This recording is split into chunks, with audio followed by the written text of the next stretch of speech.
মধ্যপ্রাচ্যে উত্তপ্ত পরিস্থিতির মধ্যে ইরান ইসরায়েলের মধ্যে যুদ্ধবিরতির ঘোষণা দিয়েছেন মার্কিন প্রেসিডেন্ট ডোনাল্ড ট্রাম্প। ট্রুথ সোশ্যালে দেওয়া এক পোস্টে তিনি লিখেছেন, দুই দেশ 12 দিনের চলা সংঘর্ষের অবসানে সম্পূর্ণ ও সর্বাত্মক যুদ্ধবিরতিতে সম্মত হয়েছে। তবে ইরানের আধা সরকারি সংবাদ সংস্থা ফার্স্ট নিউজ এজেন্সি জানিয়েছে, ট্রাম্পের যুদ্ধবিরতির ঘোষণাটি সম্পূর্ণ মিথ্যা। ট্রাম্প এক পোস্টে লিখেন, সবকিছু পরিকল্পনা মতো চলবে আশা করি। আমি ইরান ও ইসরায়েলকে অভিনন্দন জানাতে চাই তাদের সাহস, ধৈর্য ও বুদ্ধিমত্তার জন্য। এ যুদ্ধের নাম হতে পারে দ্য 12 ডে ওয়ার। দুই দেশ আগামী কয়েক ঘন্টার মধ্যে তাদের সামরিক অভিযান সীমিত করে আনবে এবং এরপর একটি পর্যায়ক্রমিক প্রক্রিয়ার মাধ্যমে যুদ্ধবিরতি কার্যকর হবে।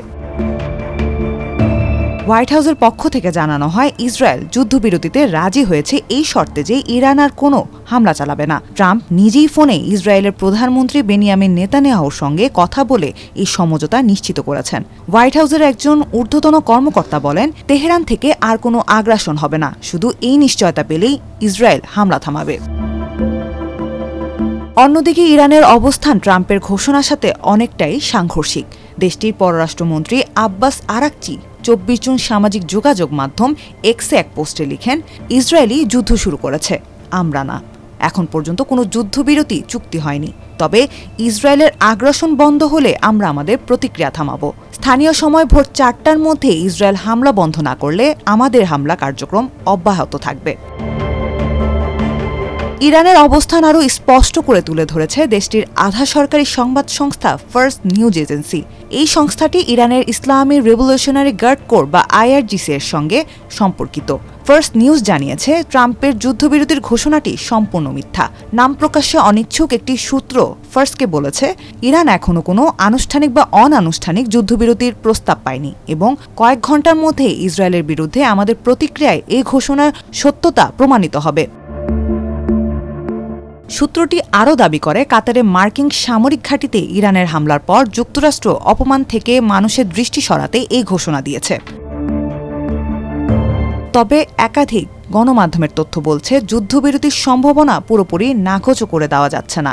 কাতারের প্রধানমন্ত্রী শেখ মোহাম্মদ বিন আব্দুর রহমান আল থানির মধ্যস্থতায় ইরানের কর্মকর্তাদের সঙ্গে ফোন আলাপের মাধ্যমে একটি সম্ভাব্য সমঝোতার পথ তৈরি হয়েছে। একজন ইরানি ঊর্ধ্বতন কর্মকর্তা বলেন, আমরা এখনও আলোচনা চালিয়ে যাচ্ছি এবং পরিস্থিতি উন্নতির দিকে যাচ্ছে। তবে ইসরায়েল ও ইরানের জাতিসংঘ মিশন থেকে এখনও আনুষ্ঠানিক কোনো বিবৃতি আসেনি। সংঘাতের বাস্তব ময়দানেও যুদ্ধবিরতির কোনো স্পষ্ট প্রতিফলন দেখা যায়নি। ট্রাম্পের ঘোষণার কয়েক ঘণ্টা আগে ইসরায়েল তেহরানের ঘনবসতিপূর্ণ 7th ডিস্ট্রিক্ট এলাকা খালি করার জন্য বাসিন্দাদের সতর্ক করে এবং পরে সেখানে বিমান হামলা চালায়। ইরানও পাল্টা জবাবে ইসরায়েলের বেশ কয়েকটি এলাকায় ক্ষেপণাস্ত্র হামলার হুমকি দেয় এবং 24 জুন সকালে ইসরায়েলের কিছু অঞ্চলে হামলার খবর পাওয়া গেছে।